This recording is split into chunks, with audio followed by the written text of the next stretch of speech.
நீங்கள் கண் எமைச்சா கூட அவன் வந்து சொல்லிடுவான். அதுதான் அவனோட வேலை.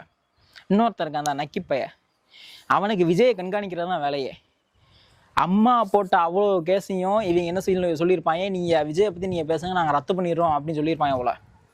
அந்த வெண்ணை முழு நேரமாக அதைத்தான் எடுத்து பேசிக்கிட்டு இருக்கான். விஜயை பற்றி தான் பேசுகிறான். விஜய் பின்னாடியே தான் அலைஞ்சிக்கிட்டு இருக்கான். அவனுக்கு இந்த விஷயம்லாம் நடந்திருக்கா நடக்கலையா, இருக்கிறாங்களா இருக்கல, மக்கள்லாம் இருக்காங்களா இல்லையா, அவங்கெல்லாம் என்ன செய்கிறாங்க, அந்த அந்த இதே அவனுக்கு தேவையே கிடையாது. நான் ஏன் இது நான் சம்பாதிக்கணும் அப்படிங்கிறத அந்த வெண்ணை போயிடுறான்.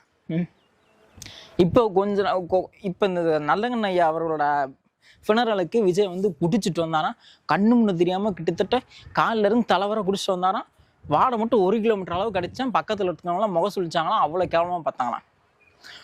ஒரு எப்படி சொல்கிறது, பேசிக் நாலேஜுன்னு உனக்கு ஒன்று இருந்திருந்தா இந்த வார்த்தையை நீ எப்படி சொல்லியிருப்ப சொல்லு. ஒரு பப்ளிக் ஃபிகர், அதாவது ஒரு பிரபலமான ஒருத்தர் ஒரு நிகழ்வுக்கு போகும்போது ஆல்ரெடி நம்ம மேலே அவ்வளோ அலிகேஷன்ஸ் இருக்குது. நம்ம நின்னா குத்தம் நடந்தா குத்தம் அவ்வளோ குற்றச்சாட்டுகள் நம்ம மேலே சொல்கிறாங்க.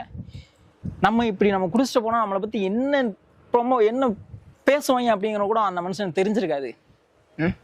ஒரு கட்சி தலைவராக இருக்கான், அவனுக்கு தெரியாதா சொல்லு. நீ சொல்கிறது எல்லாத்தையும் கேட்டுக்கிட்டு எல்லாரும் ஆமாம் ஆமாம் ஆமாம் ஆமாம் உனக்கு ஆமாம் போட்டுக்கிட்டே இருப்பாங்க, நீ நினச்சிக்கிட்டு இருக்க. அப்படி தானே?